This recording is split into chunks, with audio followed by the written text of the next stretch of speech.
कैसे हो आप लोग। आज हम एक नए टॉपिक के साथ आप सभी के पास उपस्थित हुए हैं। जिस टॉपिक का नाम इनहेरिटेंस ऑफ वन जीन है। इनहेरिटेंस ऑफ वन जीन कहने का मतलब कोई एक पार्टिकुलर जीन कैसे पेरेंट से ऑफस्प्रिंग में ट्रांसमिट होता है वो देखेंगे। इसको हम लोग इन जनरल मोनोहाइब्रिड क्रॉस के रूप में भी जानते हैं। मोनोहाइब्रिड क्रॉस, मोनो मतलब सिंगल और हाइब्रिड मतलब दो डिफरेंट पेरेंट के बीच में क्रॉस होकर जो ऑफस्प्रिंग प्रोड्यूस होता है वो किस रेशियो से आता है, कैसे आता है, आज ये हम देखेंगे। बच्चों, ये जो टॉपिक है क्लास 10th के सिलेबस पे बेस्ड है, जो कि आपको हेरिडिटी एंड इवोल्यूशन बायोलॉजी का एक टॉपिक है। हेरिडिटी का एक पार्ट मोनोहाइब्रिड क्रॉस, जिसपे फादर ऑफ जेनेटिक्स कहे जाने वाले ग्रेगर जॉन मेंडल जी ने वर्क किया था। और मेंडल जी ने पी प्लांट पे, गार्डन पी प्लांट जिसको पाइजियम सैटिवम भी बोलते हैं, उस पर उन्होंने क्रॉस किया, उस पर वर्क किया और कंक्लूड किया कि पेरेंट से ऑफस्प्रिंग में कैरेक्टर्स कैसे ट्रांसमिट होते हैं। बच्चों, तो चलिए बच्चों, देर ना करते हुए वीडियो को शुरू करते हैं। लेकिन उससे पहले अगर वीडियो आपको पसंद आ रहा है, वीडियो आपके लिए यूजफुल है, तो जरूर से जरूर नीचे सब्सक्राइब बटन को दबाकर ऑल वाले पर क्लिक कर ले, ताकि आगे आने वाले सारे वीडियो के नोटिफिकेशन आपको मिल सके। और वीडियो को लाइक, वीडियो पे कमेंट और वीडियो को शेयर करना ना भूलें। चलिए बच्चों, शुरू करते हैं। मोनोहाइब्रिड क्रॉस कहने का मतलब है कि the cross with only one gene. ठीक है, तो देखेंगे कैसे होता है बच्चों। इसको जब देखेंगे तो सपोज दैट हमारा कैरेक्टर होता है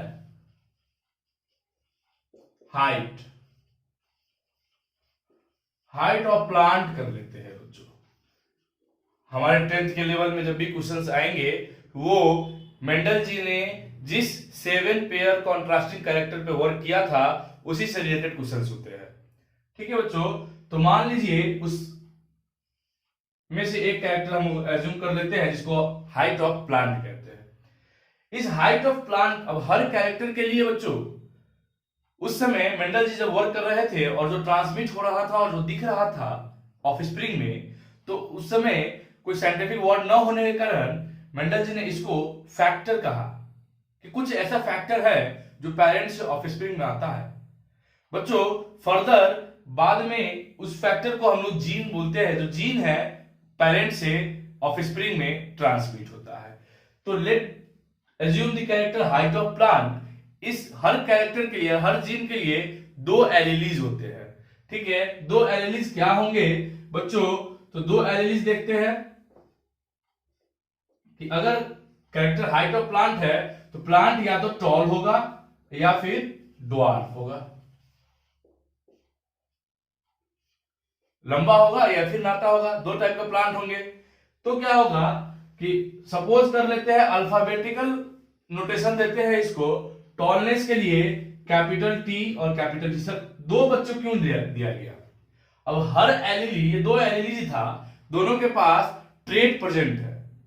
ऐसे कहते हैं ट्रेट दिया हुआ है, ट्रेट का दो एलिली होंगे। ठीक है, तो टॉलनेस के लिए हम लोग अगर नोटेशन कैपिटल टी रखते हैं, तो ड्वार्फनेस के लिए स्मॉल टी का नोटेशन हम लोग ले लिए। आप कुछ भी ले सकते हैं, लेकिन स्टैंडर्ड नोटेशन यही होता है कि ड्वार्फ होगा, छोटा होगा, उसको स्मॉल से डिनोट करेंगे, बड़ा होगा उसको कैपिटल से डिनोट करेंगे।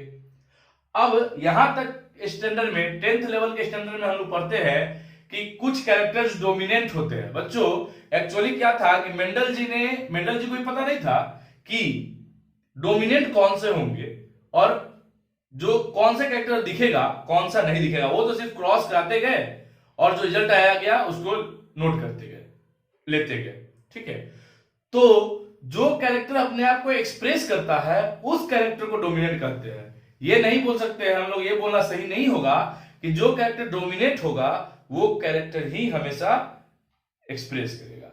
ठीक है, उस केस में क्या है बच्चों कि टॉलनेस और ड्वार्फनेस की बात की गई, टॉल और ड्वार्फ का, जिसका नोटेशन कैपिटल टी और स्मॉल टी से करते हैं ड्यूरिंग द गैमेट फॉर्मेशन। इसको अगर हम लोग पेरेंट करते हैं बच्चों, अगर ये पेरेंट है हमारा तो क्या होगा, पेरेंट के केस में ये हमारा गैमेट हो जाएगा,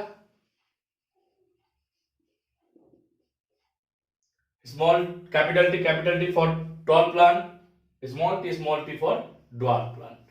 ठीक है बच्चों, इसके आगे क्या देखेंगे बच्चों, सॉरी ये गैमेट नहीं होगा, सॉरी गैमेट अब बनेगा। अब ड्यूरिंग द गैमेट फॉर्मेशन, ये टॉल प्लांट है तो इसका गैमेट हमेशा कैपिटल टी ही होगा, क्योंकि दोनों कैपिटल टी है बच्चों। इसको हम लोग अलग अलग भी लिख सकते हैं, ठीक है। और हम जानते हैं कि दोनों सिमिलर है, इसलिए अलग अलग लिखने की आवश्यकता नहीं पड़ती है। बहुत जगह एक ही जगह लिखा हुआ है एक सिंबल, वो भी सही है। आप दो लिख के बना रहे हैं, ये भी सही है। बहुत जगह डाउटफुल होते हैं बच्चे कि दो लिखा है तो क्या है, गलत है, एक लिखा है तो क्या है। आप इसको ऐसे भी लिख सकते हैं, ठीक है,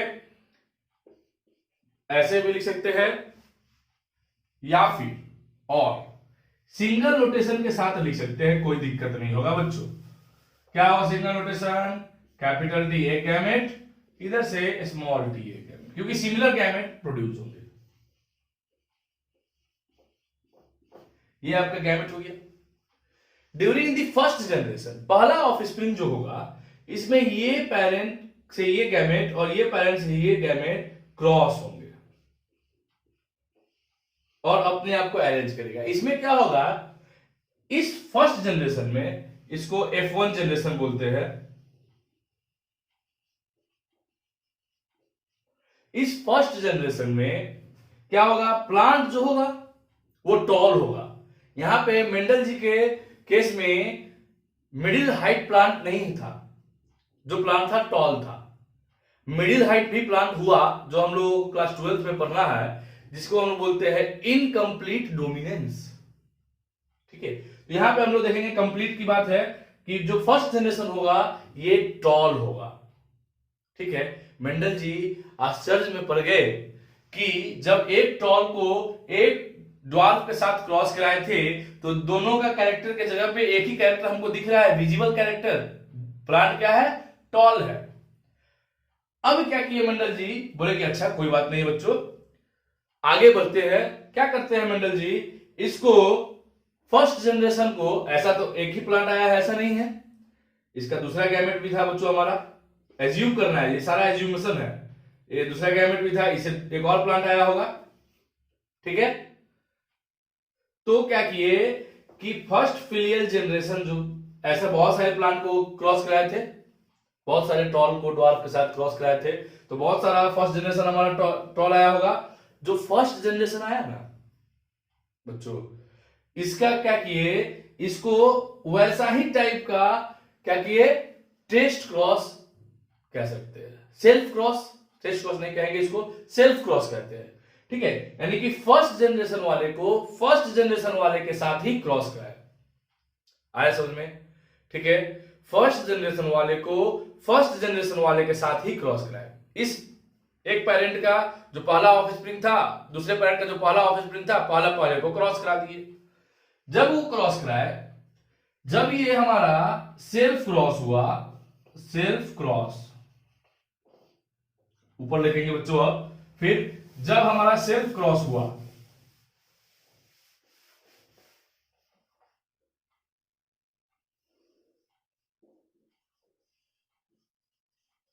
सेल्फ क्रॉस हुआ किससे, प्लांट का मिक्स था, हाइब्रिड टॉल था, टॉल तो था लेकिन जेनेटिकली ये हाइब्रिड है, दोनों मिक्स है।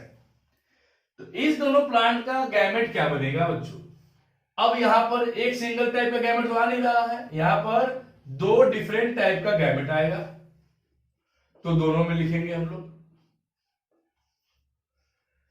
ये दोनों डिफरेंट टाइप्स के गैमेट, प्रोबेबिलिटी है बच्चों क्या, कि ये टॉल गैमेट जो था इसके टॉल के साथ भी फ्यूज कर सकता था और इसके ड्वार्फ के साथ भी फ्यूज कर सकता है। ये तो इस गैमेट, अब गैमेट कोई चूज करके तो नहीं भेज रहा है, एक उसके साथ भी जा सकता है, उसके साथ भी जा सकता है, यहां पे कोई प्रोबेबिलिटी आपका एग्जैक्ट नहीं बैठ रहा है। ठीक है, तो प्रोबेबिलिटी है कि ये इसके साथ भी करेगा, ये इसके साथ भी करेगा, सिमिलर केस फॉर दिस। तो क्या हो गया, जब ये ऑफिस गैमेट इस गैमेट के साथ क्रॉस किया तो हमारा क्या आया, एक ऑफस्प्रिंग क्रिएट हो गया। फिर अगर प्रोबेबिलिटी मान लेते हैं कि अगर इसके साथ कर गया होगा तो भी एक गैमेट आ जाएगा। ठीक है बच्चों, और इसी पेरेंट का दूसरा गैमेट अगर इसके पहले गैमेट के साथ क्रॉस कर जाएगा, प्रोबेबिलिटी है, कुछ भी हो सकता है बच्चों, लेकिन यही 4 पॉसिबल केस बनेंगे। तो ये होगा, और इसको इसके साथ अगर हो गया मैचिंग तो ये हो जाएगा। तो ये जो होगा, ये सेल्फिंग के केस में ये पेरेंट हो गया, ये गैमेट हो गया, और ये नेक्स्ट जनरेशन, पहला जनरेशन का ये दूसरा जनरेशन है। दादा, ये दादाजी हो गए, ये पिताजी हो गए, ये आप लोग हैं। ठीक है, तो ये ऐसा second generation, second filial generation बोलते हैं। तो एक चीज देखेंगे, नोट कीजिएगा बच्चों, मंडल जी बहुत शॉक हो गए कि सेकेंड जनरेशन जो हुआ था टॉल प्लांट का, जो सेल्फिंग कराए थे हम लोग, उसमें देखे मंडल जी कि टॉल भी आया, 3 टॉल आ गया। मंडल जी को क्या दिखा, 3 टॉल आ गया। फेनोटाइपिक रेशियो के ऊपर से एक्सटर्नल अपीयरेंस देखने में 3 टॉल, ये भी टॉल था, ये भी टॉल था, ये भी टॉल था। इसके अंदर का कैसे बनावट है ये तो उनको नहीं पता है। तो क्या किए, अब देखेंगे, और एक क्या आया, एक ड्वार्फ आया। तो मेंडल जी ने कंक्लूड किया नहीं, पेरेंट जो फर्स्ट पेरेंट था ना दादाजी वाले केस में, उसमें जो ड्वार्फनेस जो था ना, वो ड्वार्फनेस कहीं ना कहीं फर्स्ट जनरेशन में भी प्रेजेंट था, लेकिन वो दिख नहीं रहा था। इसलिए उस जगह पे उन्होंने बोला कि जो कैरेक्टर फर्स्ट जनरेशन में भी प्रेजेंट है और दिख नहीं रहा है, वैसे कैरेक्टर को हम लोग रेसेसिव कैरेक्टर बोलेंगे, और जो कैरेक्टर दिख गया उस कैरेक्टर को हम लोग डोमिनेंट कैरेक्टर बोलेंगे। ठीक है बच्चों, तो इसमें टॉलनेस दिख रहा था तो टॉल डोमिनेंट कैरेक्टर था, ड्वार्फनेस छुपा हुआ था तो रेसेसिव कैरेक्टर था। अब सेकेंड जनरेशन में ड्वार्फनेस भी निकल के आया था इंडिविजुअली। ठीक है बच्चों, तो बाहर से देखने के रूप में 3 टॉल था, 1 छोटा था। तो मेंडल जी, तब मेंडल जी क्या कंक्लूड किए बच्चों, ये देखिए, इसको देखने के बाद मेंडल जी फेनोटाइपिक रेशियो लिखे।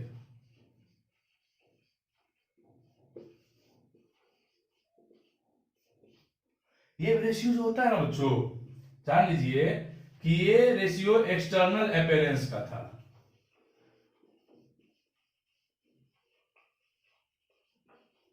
यानी बाहर से देखने में पौधा कैसा है, तो बाहर से देखने में पौधा, हाइट के केस में हम लोग पढ़े थे कि ये है क्रॉस, तो पौधा 3 लंबा था और 1 छोटा था, तो 3 हो गया लंबा और 1 हो गया छोटा। इसको लिखेंगे टॉल और इसको लिखेंगे ड्वार्फ।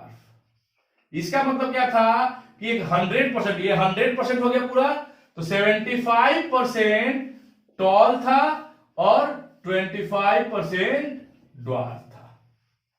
ठीक है बच्चों, ये फेनोटाइपिक रेशियो था। तो मेंडल जी ने जेनोटाइपिक रेशियो भी बोला था।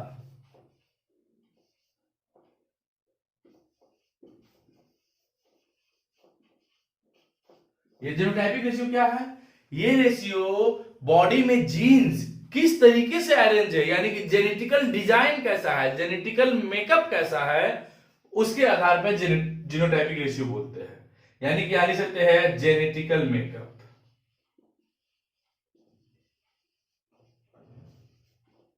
इसके आधार पे देखेंगे, एक में अब मेंडल जी को कैसे पता चला कि ये जेनेटिकल मेकअप कैसा निकाले, तो बच्चों इसका वीडियो क्लास 12th के लेवल में हम लेके आएंगे। क्या है इसमें कि मेंडल जी ने सारे ऑफस्प्रिंग को, इस छोटे वाले को तो छोड़ दिए, इस 3 को, जो 3 में डाउट था कि कौन सा भाई प्योर है कौन सा मिक्स है, तो क्या किए, ये क्रॉस करना चालू किया। किससे, इस क्रॉस को बोलते हैं टेस्ट क्रॉस। किसके साथ, ड्वार्फ के साथ। कैसे क्रॉस कराए, ड्वार्फ के साथ जब क्रॉस कराए ना इसको इसके साथ, तो क्या आया, पहला प्लांट आपको टॉल आएगा, सब toll toll toll toll toll, 4-5 वर्ग का है, 7-8 वर्ग का है, 10 वर्ग का है, सब टॉल आया, तो उसको एक जगह नोट कर लिए। फिर इसको कराए इसके साथ, तो 50% टॉल आता था, 50% शॉर्ट आता था, ड्वार्फ आता था। 50% टॉल, 50% ड्वार्फ। फिर इसको नोट कर लीजिए। तो बोले 50-50% जब आ गया तो मेंडल जी कंक्लूड किए इस दोनों में 50% आएगा। तो मेंडल जी कंक्लूड किए कि इस दोनों में कहीं ना कहीं टॉल ड्वार्फनेस का कैरेक्टर छुपा हुआ था, जो इसके साथ मिलकर छोटा प्लांट 50% ड्वार्फ प्लांट भी दे रहा है। इसका ये मतलब था कि ये दोनों हाइब्रिड थे, ये प्योर था। तो जेनेटिकल मेकअप में क्या किए, प्योर टॉल रेशियो बना दिए वो मिक्स्ड टॉल, प्योर ड्वार्फ। तो प्योर टॉल क्या था बच्चा, एक बच्चा था प्योर टॉल। मिक्स्ड टॉल क्या था, तो दो था। और प्योर ड्वार्फ क्या था, तो एक था। यहां तक जाकर जब तक आप किसी भी मोनोहाइब्रिड क्रॉस या डाई हाइब्रिड क्रॉस, जो भी क्रॉस में आप चलिएगा, जब तक आप जेनोटाइपिक रेशियो नहीं निकालिएगा, तब तक आपका ये क्रॉस कंप्लीट नहीं होगा। ठीक है बच्चों, तो ये इस तरीके से आ गया, ये मेंडल जी का कंक्लूजन था। तो आई होप बच्चों वीडियो आपको बहुत अच्छे से समझ में आया होगा। अगर वीडियो पसंद आ रहा है तो वीडियो को लाइक जरूर करें, शेयर करें, वीडियो पे कमेंट करें, और चैनल पर नए हैं तो सब्सक्राइब करके बेल आइकन पे ऑल का बटन जरूर दबा लें, ताकि सारे नोटिफिकेशन आपको सबसे पहले आप तक आसानी से पहुंच जाए और वीडियो का आनंद और वीडियो को अच्छे से समझ सके आप। ठीक है, तो आई होप वीडियो आपको बहुत अच्छे से पसंद आ रहा है। तो हम बहुत जल्द नेक्स्ट वीडियो लेके आएंगे।